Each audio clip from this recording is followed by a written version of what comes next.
Kabalo mo nga ang crime of passion is a crime involved two romantically involved person. Ubot pasabot na ay relasyon o special nga relasyon, pwede uyab or asawa ba karon. Kini crime usually physical injury or murder. Although there sa Pilipinas wala kay kini bearing, no, pag yung crime of passion, pero when it comes to punishment usahay, pag makita nga it's crime of passion, usahay mamitigate, no, in the case of adultery sa gestero and napayuban. Makita na to nga crime of passion sa if not premeditated, pasabot wala sa plano.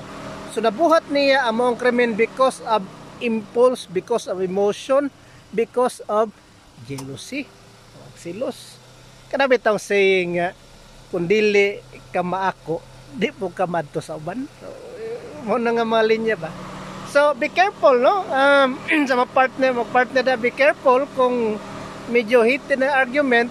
I think it's better to di masiguro samot na sa kuano katong malaki, no?